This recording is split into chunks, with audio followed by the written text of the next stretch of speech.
Welcome to civils only. इस video के माध्यम से हम लोग जो ओल्ड एनसीईआरटी है हिस्ट्री की 12th क्लास की, जो बिपिन चंद्रा द्वारा लिखित है, उसके जितने भी चैप्टर्स है, ऑलमोस्ट 15 चैप्टर्स, उसमें से जितने भी क्वेश्चंस बन सकते हैं on the pattern of UPSC, क्योंकि स्टेट पीसीएस भी जितने हैं अभी, यूपीपीएससी की बात कर ले या फिर बीपीएससी की बात कर ले, अभी देखेंगे वो कि यूपीएससी के पैटर्न पे शिफ्ट हो रहे हैं, इन द सेंस कि अब वो स्टेटमेंट बेस्ड क्वेश्चन पूछ रहे हैं थोड़ा बहुत। अभी और भी ज़्यादा वो एक्सपैंड करेंगे इस फील्ड में। जो वन लाइनर क्वेश्चंस होते थे उससे वो धीरे धीरे अब स्टेटमेंट बेस्ड क्वेश्चन पे शिफ्ट हो रहे हैं, जो कि एनालिटिकल नेचर के होते हैं। तो इस सेशन में आप देखेंगे जितने भी क्वेश्चन सेलेक्ट किए गए हैं, ऑलमोस्ट सारे, मतलब 20 से 25 क्वेश्चन हर चैप्टर से आपको मिलेंगे। तो जितने भी क्वेश्चन हैं वो एनालिसिस बेसिस पे है। मतलब मैं आपको सजेस्ट करूंगा कि इस सेशन को देखने से पहले आप एक बार रीड कर ले उस चैप्टर को, ओल्ड एनसीईआरटी वाला, और तब जाके इस सेशन को देखें, जिससे आपको बहुत फ़ायदा मिलने वाला है। तो चाहे आप यूपीएससी की तैयारी कर रहे हो अगले प्रीलिम्स के लिए, या फिर स्टेट पीसीएस की तैयारी कर रहे हैं, आपके लिए ये जो सेशन है वो बहुत लाभदायक होगा। तो चलिए स्टार्ट करते हैं। तो पहला chapter, India in the 18th century, मतलब 18वीं शताब्दी का भारत। फर्स्ट क्वेश्चन है, बहादुर शाह प्रथम या बहादुर शाह, जो औरंगजेब का पुत्र था, के शासनकाल के दौरान मुगलों के प्रशासन के संबंध में निम्नलिखित कथनों पर विचार करें। ठीक है। उसने हिंदू सरदारों और राजाओं के प्रति अधिक सहिष्णु रवैया अपनाया था। दूसरा है, उसके प्रशासन के दौरान किसानों से भारी करों के परिणाम स्वरूप राज्य वित्त में अचानक वृद्धि हुई थी। इन दोनों में से कौन सा कथन सही है, यह आपको बताना है टाइमर खत्म होने के बाद।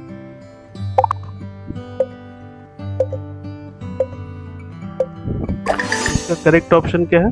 करेक्ट ऑप्शन है ऑप्शन ए, यानी कि जो पहला कथन है वो सही है। अच्छा, मैं आपको एक चीज़ और बता दूं, इसमें एक्सप्लेनेशन नहीं दिए गए, ठीक है, ताकि जल्दी से ये कवर किया जा सके। इसलिए मैं आपको बोल रहा हूँ कि पहले एक बार रीड कर ले आप जो चैप्टर है उसको, फिर इस सेशन को आप देखें तो ज़्यादा प्रॉफिटेबल होगा। तो आपको जिस भी क्वेश्चन से रिलेटेड एक्सप्लेनेशन चाहिए, या फिर आपको डिस्क्रिप्शन मतलब वो चाहिए उसके बारे में, तो आप जो कमेंट बॉक्स है उसमें ज़रूर लिखें क्वेश्चन, आपको किस क्वेश्चन का डिस्क्रिप्शन चाहिए, एक्सप्लेनेशन चाहिए, आपको मिल जाएगा। ठीक है, चलते हैं नेक्स्ट क्वेश्चन पे। तो नेक्स्ट क्वेश्चन है, किस मुगल शासक के समय सैयद बंधु उस समय के सबसे शक्तिशाली सरदार के रूप में उभरे? ठीक है, सैयद बंधु पे ध्यान दें। तो ऑप्शन है जहांगीर शाह, बहादुर शाह, फर्रुखसियार, या इनमें से कोई नहीं। ठीक है, आपको करेक्ट आंसर बताना है।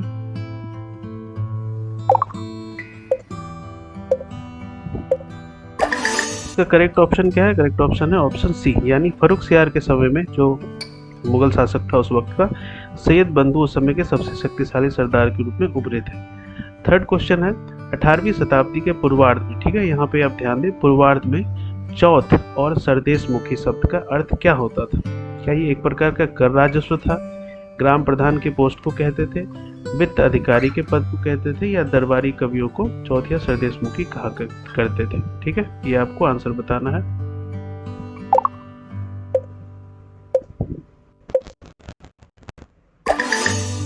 तो इसका आंसर है ऑप्शन ए, यानी कि एक प्रकार का क्या था, ये कर राजस्व हुआ करता था।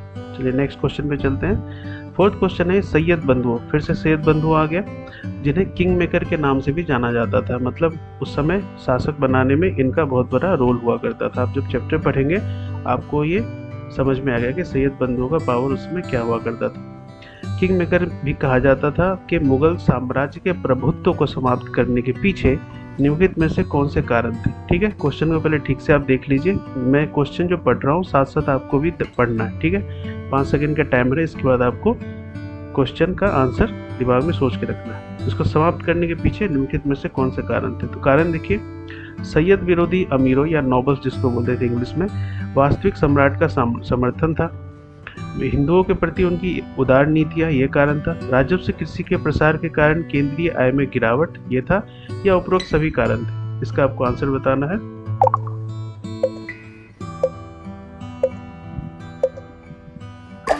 इसमें जितने भी ऑप्शंस थे, मतलब सैयद विरोधी अमीरों को वास्तविक सम्राट का समर्थन प्राप्त था, हिंदुओं के प्रति उनकी उदार नीतियाँ, राजस्व कृषि के प्रसार के कारण केंद्रीय आय में गिरावट, ये सभी कारण थे कि किंग मेकर जो सैयद बंधु थे कि मुगल साम्राज्य के प्रभुत्व को समाप्त करना। ठीक है, नेक्स्ट क्वेश्चन पे चलते हैं। फिफ्थ क्वेश्चन है कि ये जो प्रांत है इन पे आपको विचार करना है। पहला है अफगान, फिर है बंगाल, पंजाब, फिर है मराठा। तो क्वेश्चन क्या पूछ रहा है, मेन क्वेश्चन यहाँ पे पूछा जा रहा है कि उपरोक्त में से कौन सा राज्य या प्रांत स्थानीय जमींदारों और किसानों द्वारा मुगल सत्ता के खिलाफ विद्रोह का परिणाम था। मतलब ये जो प्रांत है किन कारणों से उभरे थे, ठीक है। केवल मतलब किन कारणों से कहने का मतलब कि जो स्थानीय जमींदार या किसानों द्वारा मुगल सत्ता के खिलाफ विद्रोह, इसके कारण क्या हुआ कि इन प्रांतों का गठन हुआ था। अफगान, बंगाल, पंजाब, मराठा, इनमें से किन प्रांतों का इस कारण से गठन हुआ था, ठीक। कंफ्यूज मत होइए।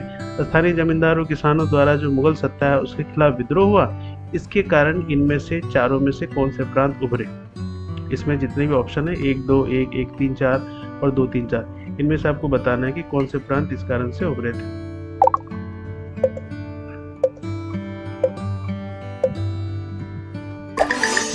तो इसका करेक्ट ऑप्शन क्या है, करेक्ट ऑप्शन है ऑप्शन सी, यानी कि 1, 3 और 4।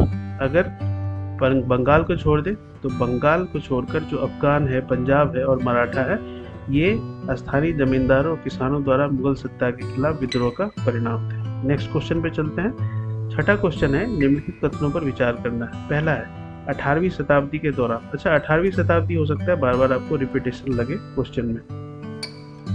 18वीं शताब्दी इसलिए क्योंकि चैप्टर में ही है कि India in the 18th century, मतलब 18वीं शताब्दी का भारत, उस वक्त क्या हाल था इंडिया का हर एक क्षेत्र में। तो पहला स्टेटमेंट है 18वीं शताब्दी के दौरान सभी राज्यों या प्रांतों के शासकों ने मुगल सम्राट की सर्वोच्चता और मुगल प्रशासन को स्वीकार करने से इनकार कर दिया था। तो यहाँ पे आप देखें सभी राज्यों ने, ठीक है, इस पे ध्यान दीजिएगा। दूसरा स्टेटमेंट है राजनीतिक सत्ता का विकेंद्रीकरण उस समय के अधिकांश राज्यों की विशेषताओं में से एक थी। इनमें से कौन सा कथन सही है।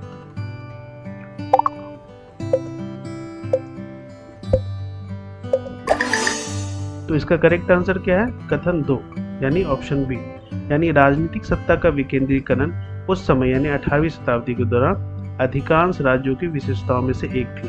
और ऑप्शन 1 जो है स्टेटमेंट 1 कि 18वीं शताब्दी के दौरान सभी राज्यों, इसलिए मैंने बोला था ये जो यहाँ पे स्ट्रॉन्ग स्टेटमेंट वर्ड दिया हुआ है ना, सभी राज्यों, इसके शासकों ने मुगल सम्राट की सर्वोच्चता और मुगल प्रशासन को स्वीकार करने से इनकार कर दिया था, ये गलत है। 7वें क्वेश्चन पे चलते हैं। 7वां क्वेश्चन है जो निजाम असफजाह जिन्होंने हैदराबाद की स्थापना की थी, उसको स्थापना करने के पीछे क्या कारण था। पहला स्टेटमेंट है तत्कालीन मुगल सम्राट, यानी उस वक्त जो मुगल सम्राट था उसे शायद पगला जो राजा जिसको बोलते हैं, वो किसको बोलते हैं आपको कमेंट बताना है। उस समय वो मुगल शासक सम्राट हुआ करता था, ने प्रशासन में सुधार के उनके सभी प्रयासों को विफल कर दिया, ठीक। वह अपना वर्चस्व कायम करना चाहता था। कौन, निजाम शाह, इसलिए चाहता था कि अपना अलग प्रांत का गठन करे, ठीक है। या तीसरा, उन्हें सैयद बंदियों ने मृत्यु की धमकी दी थी और वो भागकर साउथ में जाकर हैदराबाद का गठन किया था। इन तीनों में से क्या कारण था, ये आपको बताना है।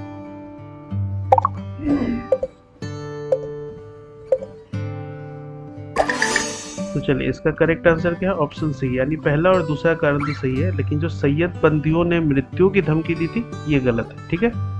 नेक्स्ट क्वेश्चन पे चलते हैं। 8वां क्वेश्चन कहता है कि 18वीं शताब्दी की शुरुआत, ठीक है, शुरुआत पे ध्यान दीजिए, में कर्नाटक क्षेत्र के संबंध में कौन सा कथन सही है। पहला है यह मुगल दक्कन के सूबाओं में से एक था और इस तरह हैदराबाद के निजाम के अधिकार में आता था, ठीक है।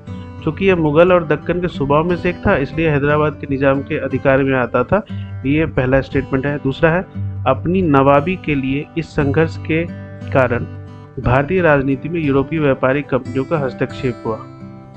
ये आपको 18वीं शताब्दी के शुरुआत में कर्नाटक क्षेत्र के संबंध में बताना है। तो इसमें कौन सा करेक्ट ऑप्शन स्टेटमेंट है ये आपको बताना है।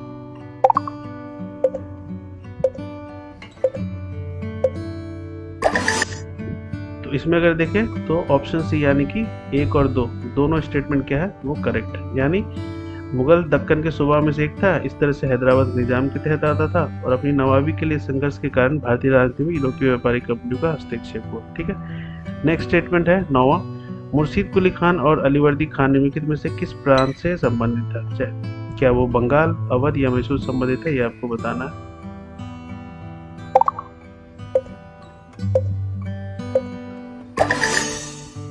तो इसमें बहुत सारे लोग जानते भी होंगे ये बंगाल से संबंधित था। कौन? मुर्शिद कुली खान और अलीवर्दी खान। नेक्स्ट क्वेश्चन पे चलते हैं। नेक्स्ट क्वेश्चन है आधुनिक भारतीय इतिहास के संदर्भ में जो टेकावी है, ये टेकावी आपको यूपीएससी ने भी कई बार पूछा है, ठीक है, तो इस पे आप ध्यान दीजिए। ये कभी कभी वन लाइनर के तौर पे टर्म को ही पूछ लिया जाता है कि ये टर्म किस चीज़ के पर्सपेक्टिव में यूज किया जाता था उस वक्त, ठीक है। क्या ये कृषि कर था, कृषि ऋण था, सिक्का, या फिर जमींदारों द्वारा भूमि अधिग्रहण की स्वतंत्रता को टेकावी कहा जाता था, ये आपको बताना है।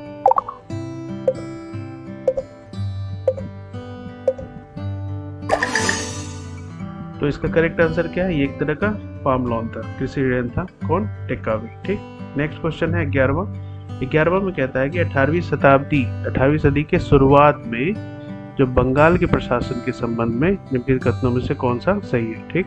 पहला है हिंदू और मुसलमानों को रोजगार के समान अवसर प्रदान किए गए थे, और दूसरा विदेशी व्यापारिक जो कंपनियां थी उसको सीमा शुल्क भुगतान के मामले में विशेषाधिकार प्राप्त था। इनमें से कौन सा सही है? आप देखेंगे जो है ये बहुत एनालिटिक क्वेश्चन है, तो इसके लिए आपको पहले, इसलिए मैंने कहा था चैप्टर को एक बार रीड कर लीजिए ध्यान से, इसके बाद आप तुरंत इस सेशन को कीजिए, ठीक है, एमसीक्यू फॉर्म में जो क्वेश्चन दिए गए। चलिए, तो अब इसका आंसर बताइए क्या है।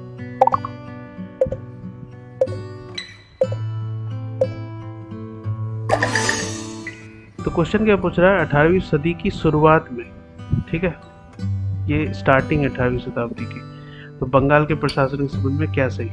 तो जो विदेशी व्यापारिक कंपनियां हैं इसको सीमा शुल्क में विशेषाधिकार प्राप्त नहीं था, बल्कि ये बाद में दिया गया था, ठीक है, ये ध्यान दीजिएगा। और हिंदू मुसलमानों को रोजगार में समान अवसर प्रदान किए गए थे, ये करेक्ट है, ठीक, यानी कि ऑप्शन ए सही है। चलिए 12वें क्वेश्चन पे चलते हैं। बंगाल के प्रारंभिक नवाबों के बारे में कौन सा कथन सही है? प्रारंभिक, ठीक। अब पहला, इसको ध्यान से देखिए आप, क्योंकि पहला स्टेटमेंट है उन्हें उच्च व्यक्तिगत नैतिकता वाला व्यक्ति माना जाता था, उच्च व्यक्तिगत नैतिकता वाला व्यक्ति, ठीक। दूसरा है उनमें से लगभग सभी ने संयमित और सरल जीवन व्यतीत किया था। बहुत ही तार्किक क्वेश्चन है, बहुत एनालिसिस के बाद आप ये कर सकते हैं, इसके लिए आपको चैप्टर को ठीक से पढ़ना पड़ेगा। उन्होंने कभी भी धोखाधड़ी, साजिश और विश्वासघात का सहारा नहीं लिया था। इनमें से कौन सा सही है?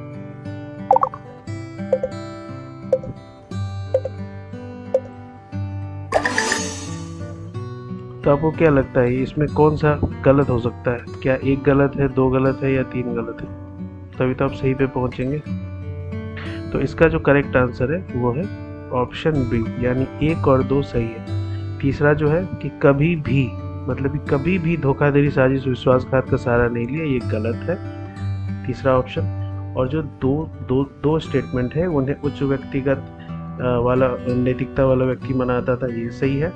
और संयमित और सरल जीवन जीने, दूसरा स्टेटमेंट में, इसलिए मैंने बोला था स्टेटमेंट को ध्यान से देखिए। दूसरे स्टेटमेंट में आपको प्रॉब्लम हो सकती है कि क्या वो सरल जीवन जीते थे, क्योंकि नवाबों के बारे में पूछा जा रहा है, ठीक है। चलिए नेक्स्ट क्वेश्चन पे चलते हैं। 13वां क्वेश्चन कह रहा है कि हैदर अली के संबंध में निम्नलिखित में से कौन सा कथन सही है, ठीक है, जो मैसूर के उस समय शासक थे। वह धार्मिक सहिष्णुता वाला व्यक्ति था, धार्मिक सहिष्णु था, ठीक है, रिलीजियसली टॉलरेंट था। वह अंग्रेजों को कभी हरा नहीं सका। दूसरा स्टेटमेंट क्या सही है? या द्वितीय जो आंग्ल मैसूर वॉर है उसमें क्या वो उसकी मृत्यु हो गई थी, ठीक। इसको जो आप पढ़ेंगे हैदर अली वाला, एंग्लो मैसूर वॉर, तीनों, तो आपको क्लियर हो जाएगा। तो इसमें कौन सा स्टेटमेंट सही है ये आपको बताना है।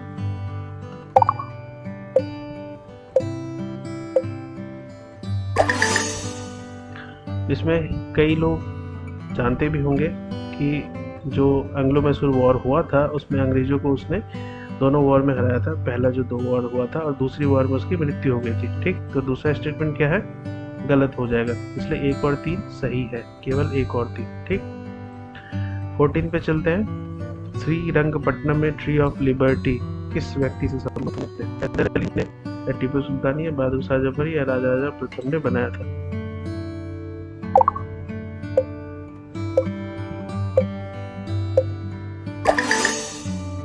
कई लोग इसका आंसर जानते भी हो कि ये किसने बनाया था? टीपू सुल्तान ने, ठीक है, ट्री ऑफ लिबर्टी। 15वां क्वेश्चन है, महान राजा मार्तंड वर्मा का संबंध निम्नलिखित में से किस प्रांत से? केरल, अवध, राजपूत, या मद्रास? इसका करेक्ट आंसर क्या आपको बताना है।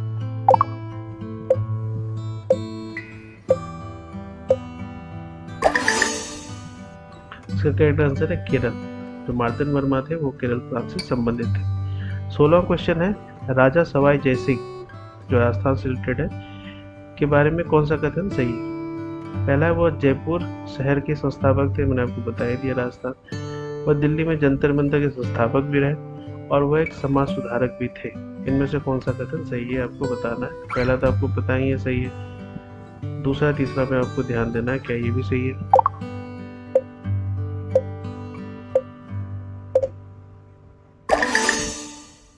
तो जी हाँ, दूसरा और तीसरा क्वेश्चन स्टेटमेंट भी सही है, क्योंकि वो एक साइंटिफिक टेम्परामेंट के शासक थे, इसलिए उन्होंने जंतर मंतर बनवाया था दिल्ली में और वहाँ भी जयपुर में, और वो एक समाज सुधारक भी रहे थे। 17वां क्वेश्चन है जाट विद्रोह के बारे में कौन सा कथन सही है। पहला, इसे किसान विद्रोह के नाम से जाना जाता था। क्या ये किसान विद्रोह था, जाट विद्रोह? और दूसरा, ये जमींदार वर्ग के विरुद्ध था। ठीक, ये आपको पता करना है।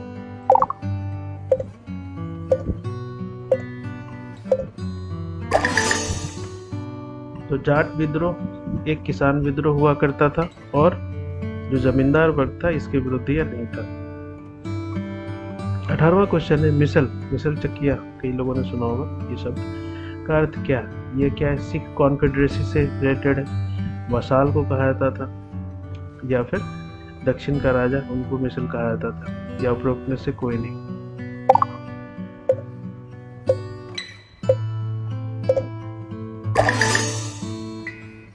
तो कई लोगों ने सही सोचा, ये सिख कॉन्फेडरेसी से रिलेटेड था मिसल चकिया।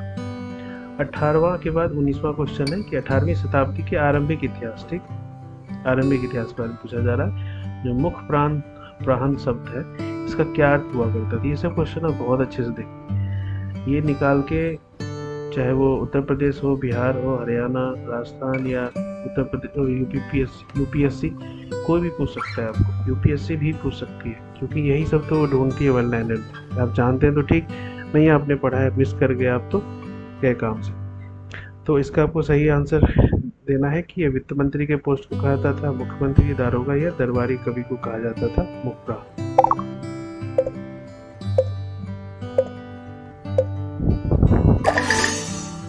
तो ये किसे कहा जाता, मुख्यमंत्री को कहा जाता था। ये क्या है करेक्ट आंसर, इसे मुख्य प्रधान भी कहा जाता था। 20वां क्वेश्चन है निम्नलिखित में से कौन सी 18वीं शताब्दी की विशेषता थी। अब देखिए, ऐसे क्वेश्चन को बनाने के लिए आपको पूरा चैप्टर पता होना चाहिए, या फिर वो पोर्शन तो पता होना चाहिए जिसके बारे में बताया जा रहा है, पूछा जा रहा है। सॉरी, तो पहला स्टेटमेंट क्या पूछ रहा है कि इस काल में लोगों में धार्मिक सहिष्णुता का अनुभव हुआ। ठीक है, धार्मिक जो रिलीजियस टॉलरेंस था उसका अनुभव हुआ। दूसरा, 18वीं शताब्दी के दौरान भारत विज्ञान और प्रौद्योगिकी के क्षेत्र में बहुत पीछे था। क्या ये सही है? ठीक है, तो इसका आंसर क्या होगा?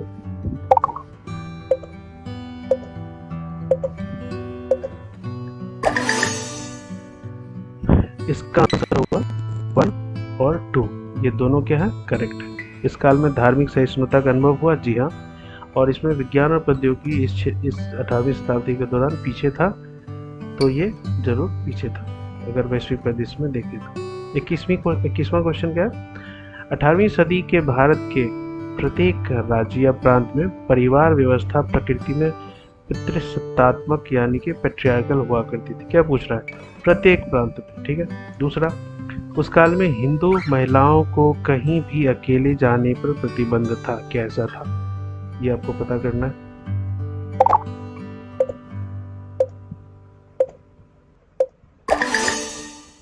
इसमें दोनों जो स्टेटमेंट है वो गलत है, सही है सॉरी, ये गलत है, न तो एक न तो दो।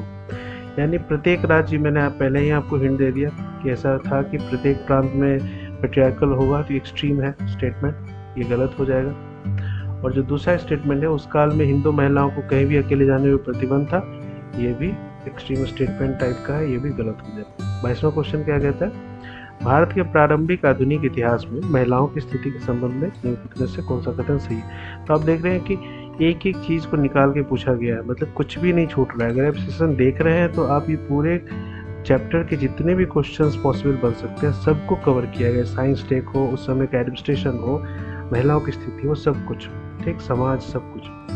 पहला स्टेटमेंट क्या कह रहा है, महिला स्थिति के बारे में, प्रारंभिक आधुनिक इतिहास के बारे में। महाराष्ट्र और जाटों में विधवा पुनर्विवाह काफी आम था, कैसा था। दूसरा, राजपूताना और जो बंगाल थे उसमें सती प्रथा केवल राजाओं और बड़े जमींदारों के परिवार में प्रचलित थी। तो ये आपको बताना है करेक्ट आंसर क्या होगा।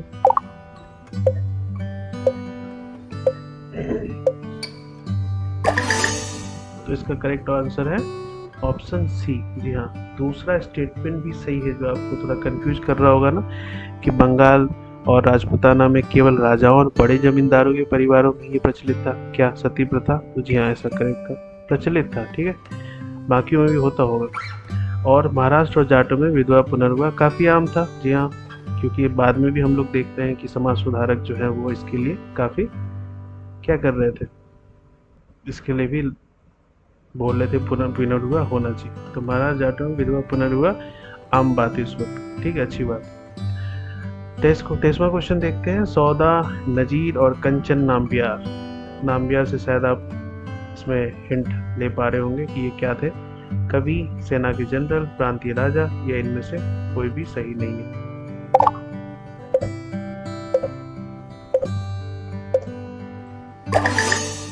तो जिनके पास हल्का सा भी हिंट है, नाम्बियार जो थे क्या थे, कवि। तो जो सौदा, नजीर, कंचन नाम्बियार थे वो क्या होते थे, कवि हुआ करते थे। ठीक है। 24वां, व्यक्तित्व और साहित्यिक कार्य, इसका युग्म दिया हुआ है। तो आपको ये पहचानना है कौन सा युग्म सही सुमेलित किया गया है। तो पहला है ताईमानवर, इन्होंने रिसालो लिखा था, क्या ये सही है। वारिस शाह, इन्होंने हीर रांझा लिखा, सही है। शाह अब्दुल लतीफ सितार शायरी लिखा था, क्या ये सही है, ये आपको पता करना है।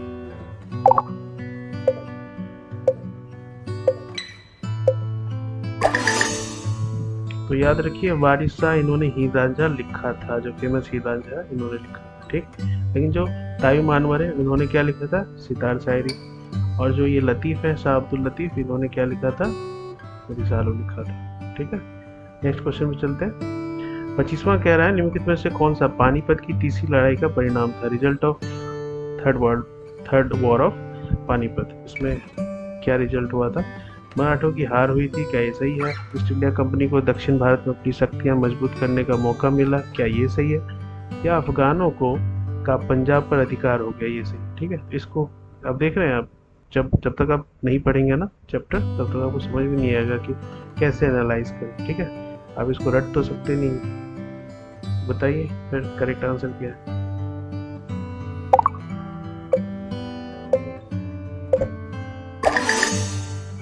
इसका करेक्ट आंसर क्या है, पहला और दूसरा स्टेटमेंट सही है और तीसरा क्या है, गलत है। ठीक है, अफगानों का पंजाब पर अधिकार नहीं हुआ, मराठों की हार हुई थी जी, और ईस्ट इंडिया कंपनी को दक्षिण भारत में अपनी शक्तियां मजबूत करने का मौका मिला था। ठीक है, जो कि शुरुआत में नहीं था। तो ये था first chapter, India in the 18th century.